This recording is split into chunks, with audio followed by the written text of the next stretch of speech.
Bonjour, voici la vidéo sur la proportionnalité. Nous allons apprendre dans cette partie à déterminer une quatrième proportionnelle.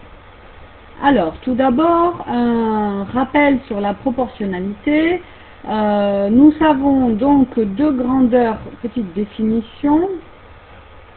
Nous savons que deux grandeurs sont proportionnelles si pour déterminer les valeurs de l'une, on multiplie les valeurs de l'autre par un même nombre. Ce nombre est appelé le coefficient de proportionnalité. Alors, par exemple, donc une situation de proportionnalité déjà rencontrée, que l'on rencontre régulièrement, sur la quantité d'essence et le prix en euros par rapport au litre d'essence que l'on achète. Eh bien, lorsque l'on en achète 1 litre d'essence, on paie 1,25 € par exemple dans une certaine station-service. Et puis, lorsque l'on achète 2 litres, eh bien, on paie 2 fois plus cher que pour 1 litre, c'est-à-dire 2,50 €. Lorsque l'on achète 10 litres d'essence, eh bien, on paie 10 fois plus cher que pour 1 litre, eh bien, on paie 12,50 €. Alors, on remarque ici que pour passer de la première ligne, c'est-à-dire la quantité d'essence, à la deuxième ligne du tableau, c'est-à-dire le prix en euros, on multiplie à chaque fois par 1,25.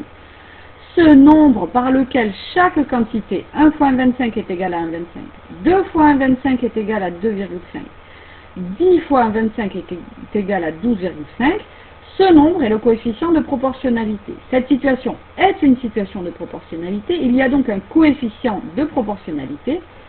Ces deux grandeurs sont dites proportionnelles. Leur coefficient de proportionnalité est 1,25 que l'on a obtenu en calculant, en faisant une division en fait. Savoir par combien je multiplie 1 pour obtenir 1,25.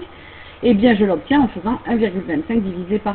Savoir par combien je multiplie 2 pour obtenir 2,50, eh bien, je fais 2,50 divisé par 2 et 12,50 divisé par 10. Toutes ces divisions donnent le même résultat, qui est donc 1,25.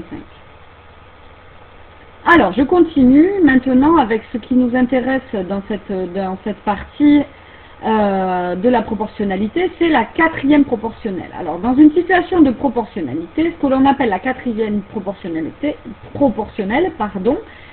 le quatrième nombre, alors que l'on note petit x dans le tableau ci-dessous, qui est calculé à partir de trois autres nombres qui sont déjà connus, petit a, petit b et petit c dans notre tableau ici.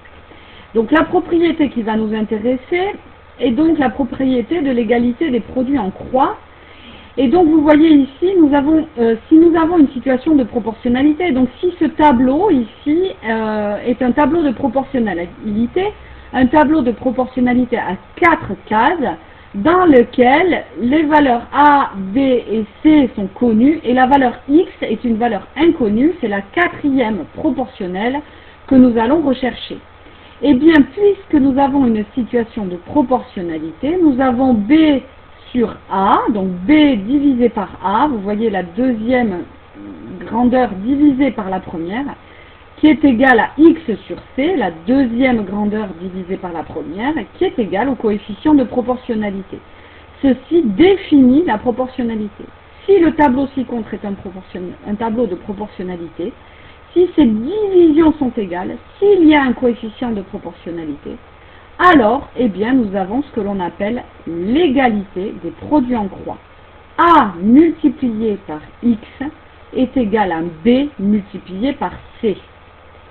Et ainsi, la quatrième proportionnelle, petit x, sera égale à B multiplié par C divisé par A. Nous avons ici le produit en croix divisé par la troisième valeur inconnue qui croise la quatrième proportionnelle. A multiplié par X est égal à B multiplié par C, et donc X est égal à B multiplié par C divisé par A. Alors, à partir d'un exemple, ce sera peut-être plus clair pour vous, avec des nombres simples, des nombres entiers simples et une situation de proportionnalité assez facile à comprendre. Donc, un exemple, pour 10 minutes de communication téléphonique, j'ai payé 8 €. La question est, Combien vais-je payer pour 12 minutes?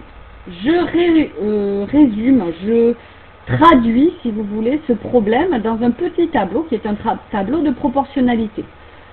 Ici, sur la ligne de haut, je vais mettre le temps de communication, les minutes, et sur la ligne du bas, je vais mettre le prix à payer pour ce temps de communication. Nous avons ici, pour 10 minutes, 8 €, et la question, combien vais-je payer pour 12 minutes? Donc, ici, nous avons bien trois valeurs connues, 10, 8 et 12, bien placées dans le tableau de proportionnalité, et la recherche de notre quatrième proportionnel, la réponse à notre question. Combien vais-je payer pour 10 minutes? C'est là notre quatrième valeur inconnue que nous allons déterminer.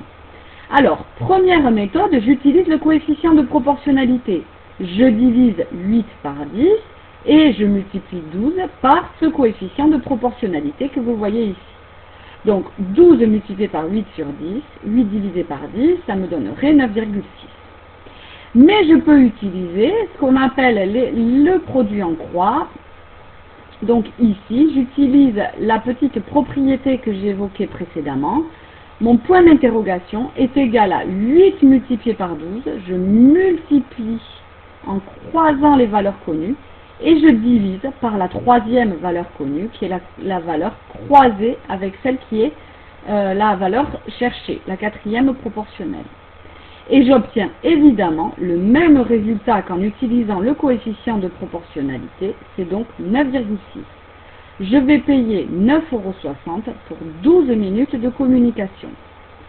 Je répète, pour obtenir la quatrième proportionnelle, on effectue un produit en croix, 8 multiplié par 12, et on divise par la troisième valeur connue, 10. 8 fois 12 divisé par 10 me donne la valeur de la quatrième proportionnelle. Voilà, merci de répondre au questionnaire laissé à la suite.